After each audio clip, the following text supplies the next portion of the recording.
experiência. Nós iremos iniciar, então, com o professor Luiz de Bernardo, que é uma referência para todos nós. E o professor Luiz de Bernardo é engenheiro civil, mestre e doutor em hidráulica e saneamento e pela Universidade de São Carlos e tem pós-doutorado pela Iowa State University. É professor titular do Departamento de Hidráulica e Saneamento da Escola de Engenharia de São Carlos, da USP, diretor-presidente da Hidrosan Engenharia Limitada.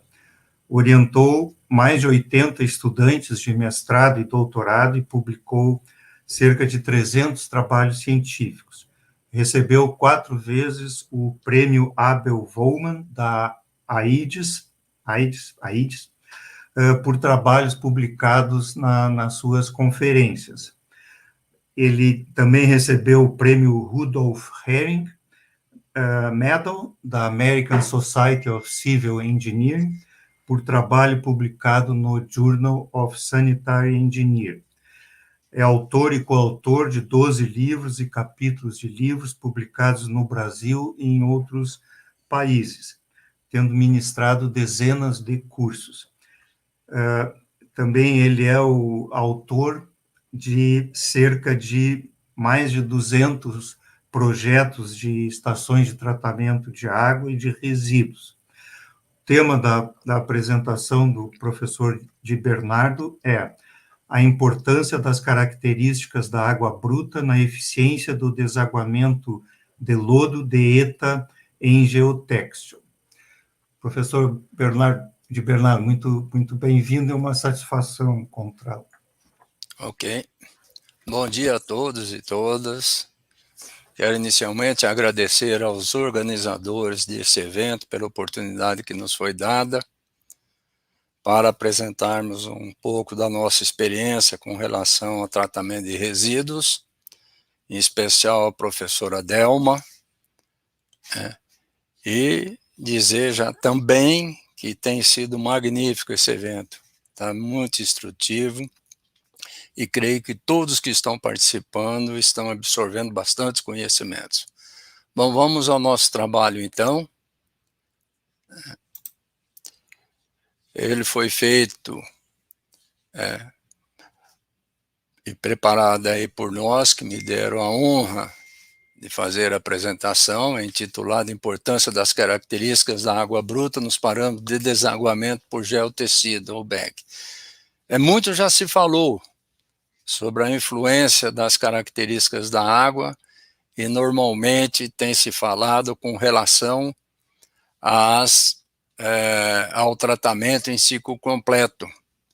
Mas não podemos nos esquecer que há outras tecnologias de tratamento em que realmente se podem ter outros tipos de resíduos e nós vamos tocar um pouco nesse assunto. Então esse trabalho foi feito por nós, eu, a professora Ângela de Bernardo Dantas, que foi orientadora de 2 trabalhos de doutorado do Sérgio Carlos Bernardo Queiroz, da Universidade Federal de Tocantins, e Juliano Guimarães Silva, que é do Instituto Federal de Educação, Ciência e Tecnologia de Tocantins. Aqueles que tiverem interesse, essas teses de doutorado encontram-se na biblioteca da Universidade de Ribeirão Preto, a UNAERP, e poderão ser acessados para maiores informações. Então, a legislação brasileira considera os resíduos de estação de tratamento de água como resíduos sólidos, os quais devem ser tratados direto ou indiretamente antes, para serem dispostos posteriormente os efluentes em cursos de água ou no solo. Tem sido usualmente observada a contaminação, poluição dos cursos d'água de um modo geral, devido ao lançamento indevido de esgoto sanitário de muitas cidades e efluentes industriais tratados ou in natura. Professor de Bernardo, só uma observação, o senhor poderia botar em tela cheia a sua apresentação? Melhorou? É assim, tá bom, tá. Obrigado. E com esses lançamentos que nós temos observados em muitas cidades que estamos trabalhando, não só na elaboração de projetos de reforma e ampliação de estações, de projetos de estações novas também, e projeto de estações de tratamento de resíduos e os planos de segurança da água. Nós temos observado que há um comprometimento realmente sério da qualidade da água bruta e muitas vezes as estações de tratamento de água necessitam processos ou operações adicionais para que atendam ao padrão de potabilidade, notadamente a nova portaria 888, agora recentemente publicada, né? Que onde os parâmetros de qualidade são mais restritos que a portaria de 2017, né, o anexo 5. Então, os riscos biológicos e químicos, né, podem ser muito altos em estações que não possuem essas complementações, especialmente pré-oxidação com oxidantes mais poderosos, a dissorção em carvão ativado. São processos que nós temos utilizado correntemente. Então é importante salientar que no Brasil ele tem mais de 3.000 estações que tratam água superficial e muitas delas estão praticando um reuso indireto não programado, com o uso de tecnologias em ciclo completo, coagulação, floculação, sedimentação ou flotação, seguida da filtração rápida descendente. Então, há que se considerar que mesmo fontes de abastecimento de áreas protegidas podem apresentar características muito diferentes, umas com cor elevada devido à presença de substâncias úmicas, consequentemente com um carbono orgânico dissolvido elevado, outras com turbidez alta, especialmente em épocas chuvosas, mas há mananciais que constantemente a turbidez ultrapassa 50 unidades, mesmo em épocas de estiagem. E outras com densidade extremamente alta de microalgas e cianobactérias. E nós temos nos deparado principalmente com águas com essas características para realizar o tratamento. Um bom exemplo que nós podemos ver, a água com cor elevada, o Rio Negro e o Rio Solimões, em que a turbidez geralmente é elevada. Nós temos o caso do Rio Paraopebas também, que possui uma turbidez relativamente alta, e quando nós vemos em épocas de chuvas intensas, esse rio chegou a valores de turbidez da ordem de 6.000. São picos maiores do que 1.000 unidades de turbidez durante 50 horas.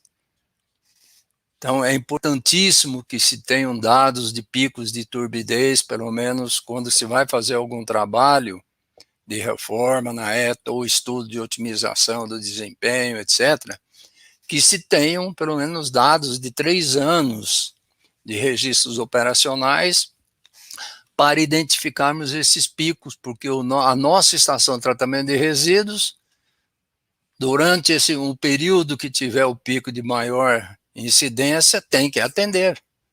Não há como deixar de atender aqueles dias em que a turbidez é muito maior do que a normalmente observada. Ou então nós temos mananciais desse tipo, ou com essas características. Essa água que está aqui é essa. Carbono orgânico total é da ordem de 17 a 20 miligramas por litro. E aqui nós concentramos, por meio de membranas, equipamentos especiais, aqui está concentrada 60 vezes, que vocês tenham uma ideia do que realmente nós estamos falando em termos de substâncias úmicas, os ácidos úmicos e fúlvicos, dependendo da região em que nós estamos. Há mananciais que, embora tenham a mesma cor, muitas vezes predominam os ácidos úmicos, que são moléculas maiores, acima geralmente de 10 kilodaltons, enquanto outras não. Tem ácidos fúlvicos com moléculas menores, com totalmente diferentes, embora tenham a mesma cor verdadeira, se esse for o parâmetro utilizado.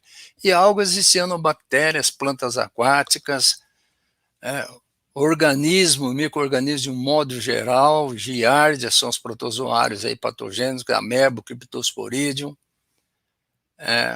Aqui nós estamos vendo lançamento de resíduo, descarga de um decantador, limpeza de um decantador convencional, manual, causando esse efeito no curso d'água. Outros recebem despejos industriais, então a quantidade de material flutuável aqui é muito grande.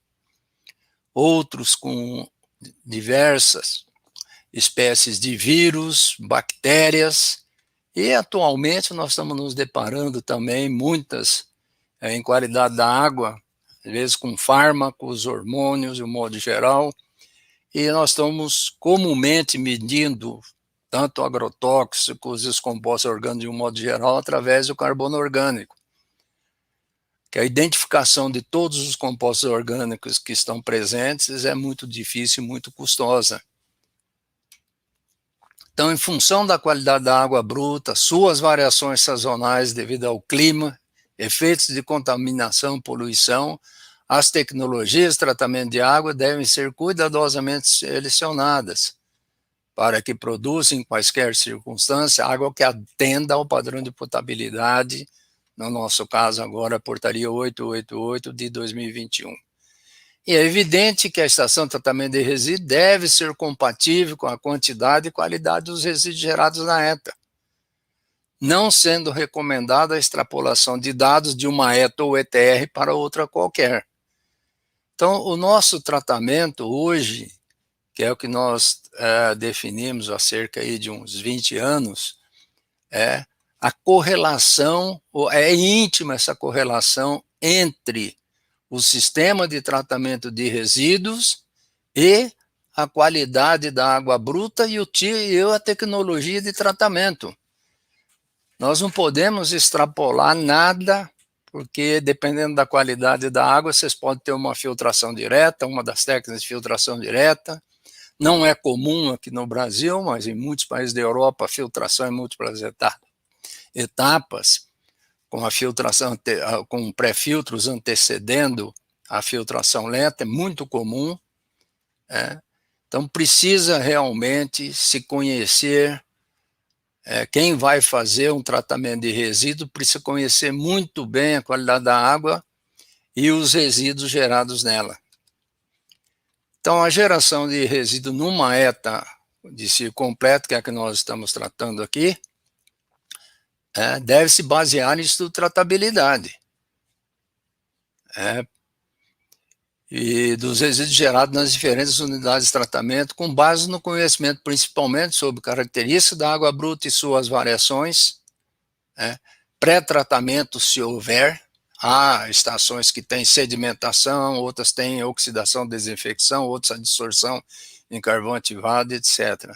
A tecnologia de tratamento de água que é utilizada, características de coagulante, mecanismos de coagulação predominantes, se se está coagulando na varredura ou no mecanismo de neutralização de cargas, tipo de decantador e método de remoção de lodo, método de funcionamento dos filtros, método de lavagem de filtros, número de horas de funcionamento da ETA durante o dia, variação de vazão, operação e manutenção, automação de processos e operações, reuso de água recuperada e destinação dos sólidos gerados na ITR. Então, algumas ETAs de ciclo completo, vocês estão vendo, alguém pode reconhecer, essas são Carlos, Araraquara, São José do Rio Preto, São José dos Campos, são estações que nós já trabalhamos, e quando nós temos limpeza manual de decantadores, que é essa excrescência que nós estamos vendo aqui, então, geralmente, há um crescimento da concentração de sólidos suspensos com o tempo e, posteriormente, ela vai diminuindo até que se para a limpeza. Então, nós temos uma quantidade volumétrica aqui de lodo extremamente grande,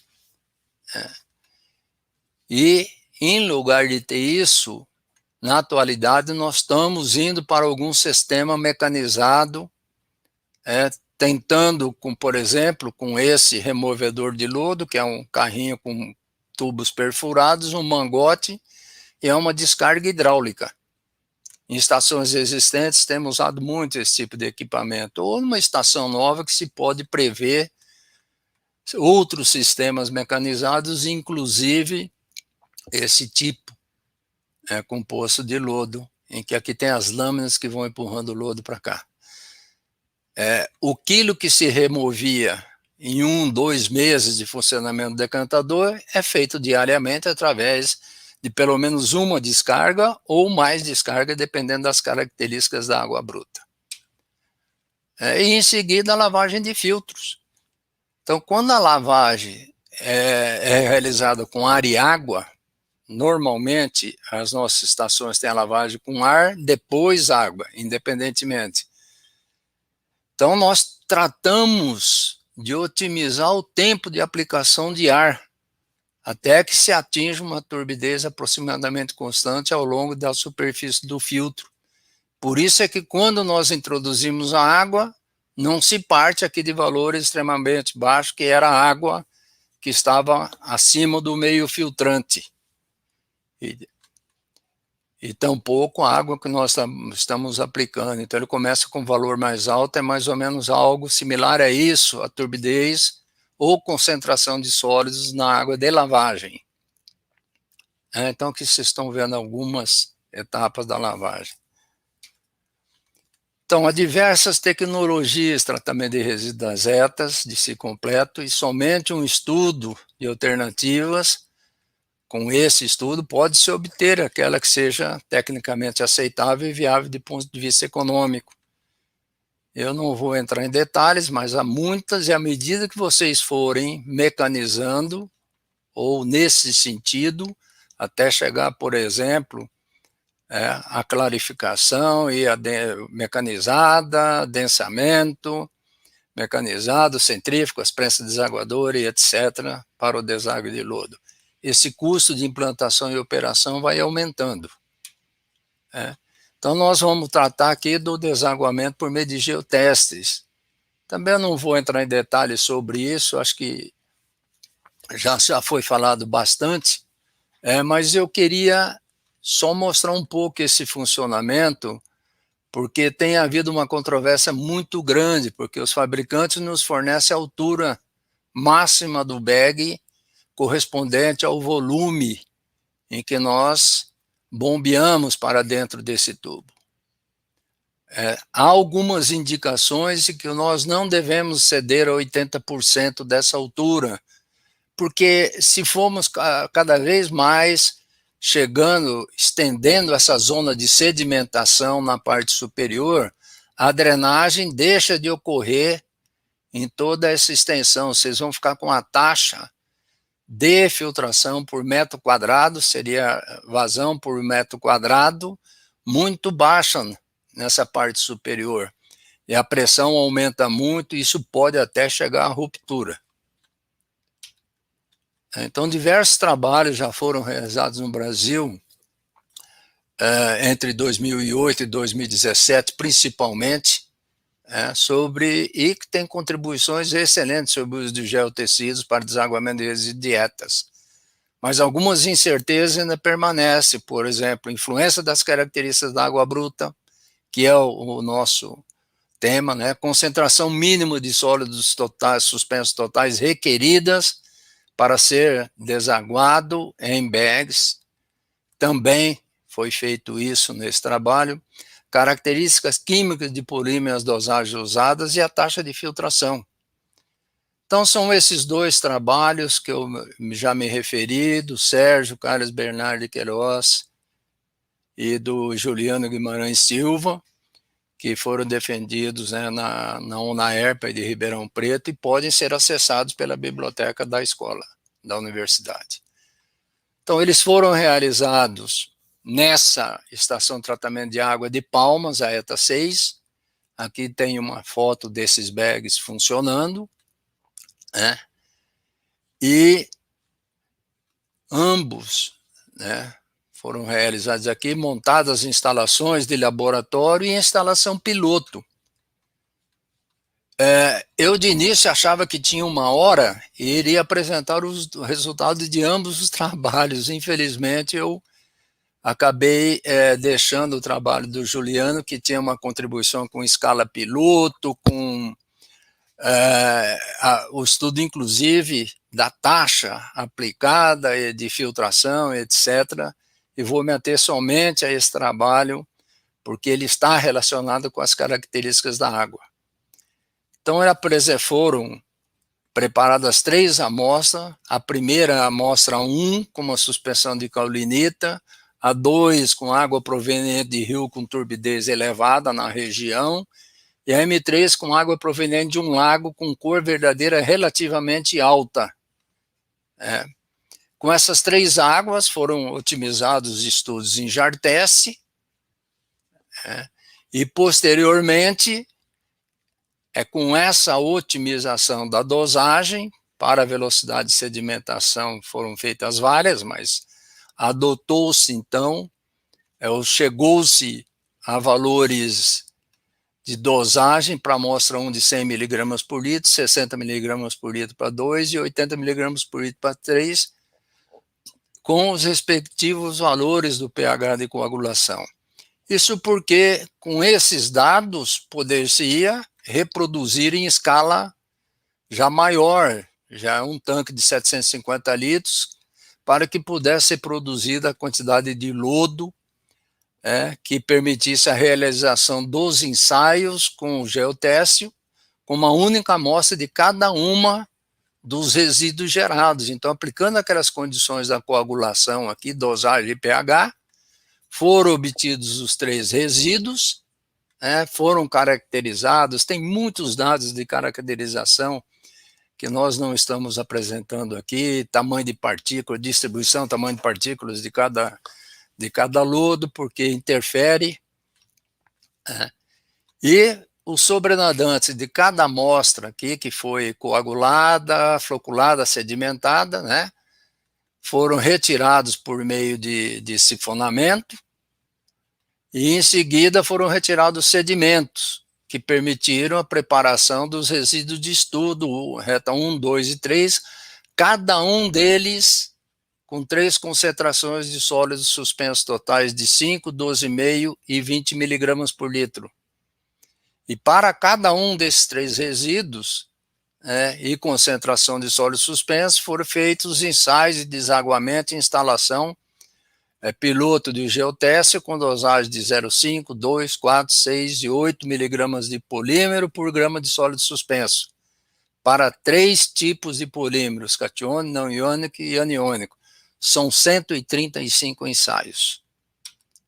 Então, nessa instalação de bancada, então, primeiro era feito com o resíduo a mistura com o polímero, com gradiente de velocidade 300 segundos a menos 1, num equipamento de Jartesse, e em seguida, metade desse volume, cerca de 500 mililitros, era introduzido na parte superior da instalação, que está aqui, e era aplicado o ar com a pressão aí da ordem de 1 atmosfera, 10 kPa, e durante o tempo foram coletadas amostras do filtrado, que foi um dos parâmetros avaliado durante os ensaios. E com todos os resultados posteriormente obtidos, foram calculados para a retenção de partículas, a eficiência da filtração, perda de partículas e a turbidez do filtrado.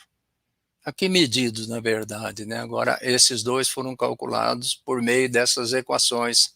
A eficiência da filtração, que está relacionado com sólidos suspensos totais ou sólidos totais, depende muito da amostra, o resultado é praticamente o mesmo.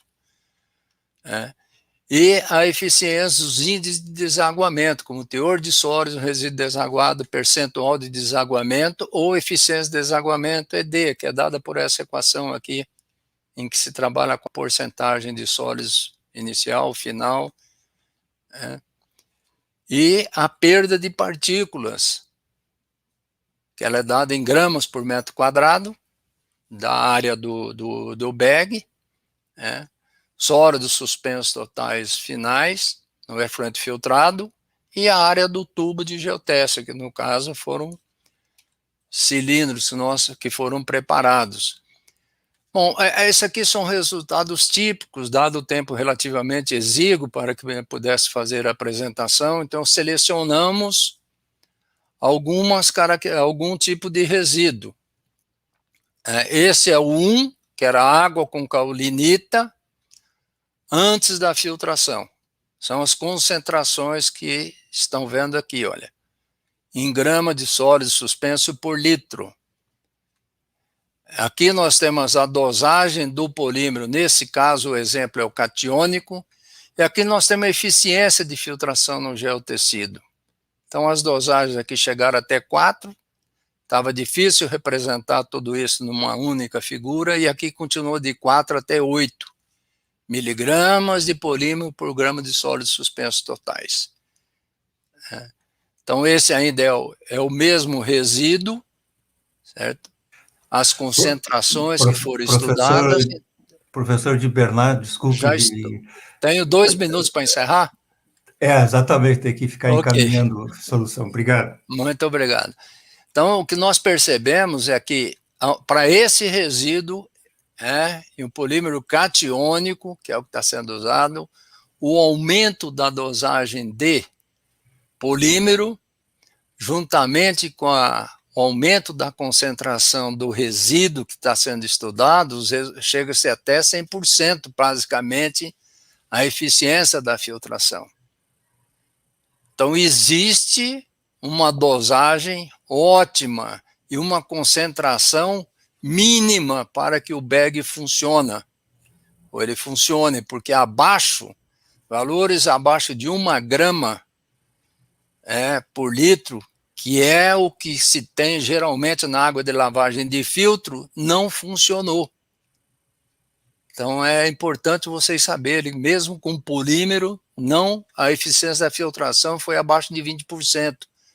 Então existe uma interferência muito grande da dosagem de polímero, como também a concentração de sólidos suspensos. Por isso que, na maioria dos casos, nós fazemos uma clarificação da água de lavagem de filtros.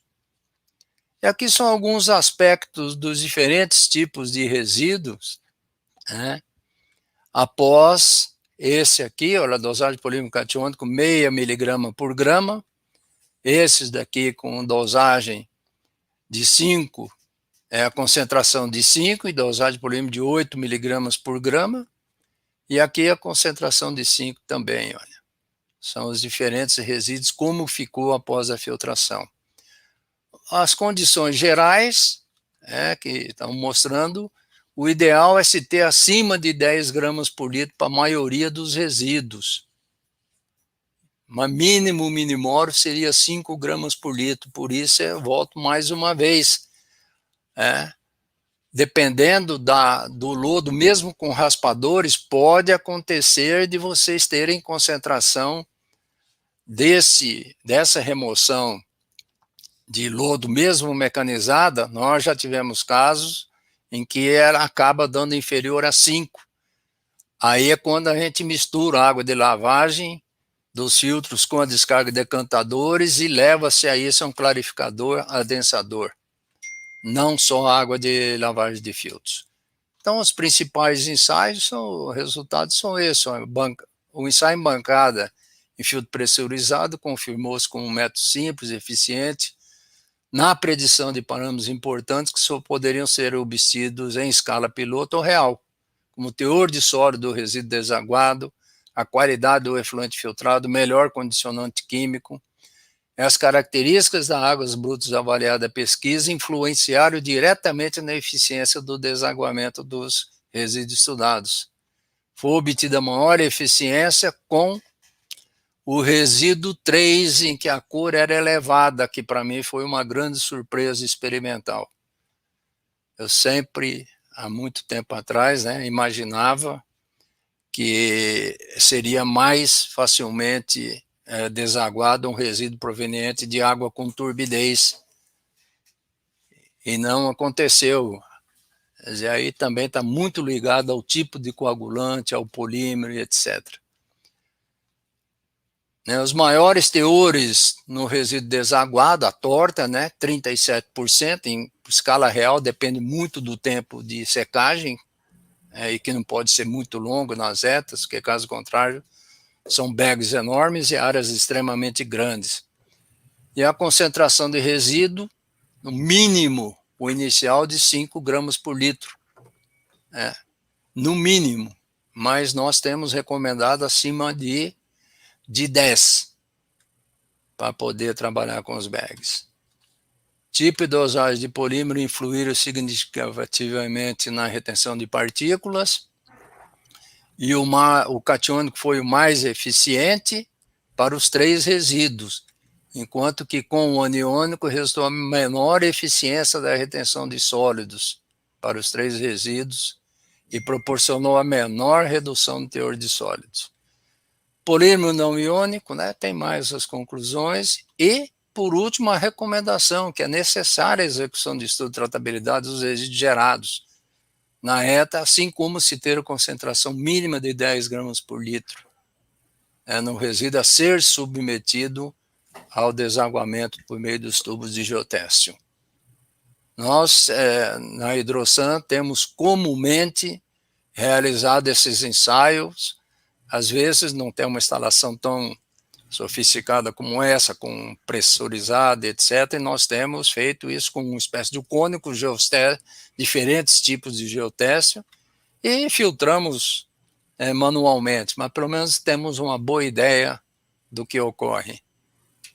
E agradeço imensamente, mais uma vez, pela oportunidade de estar falando aqui para todos sobre esse assunto. Ok.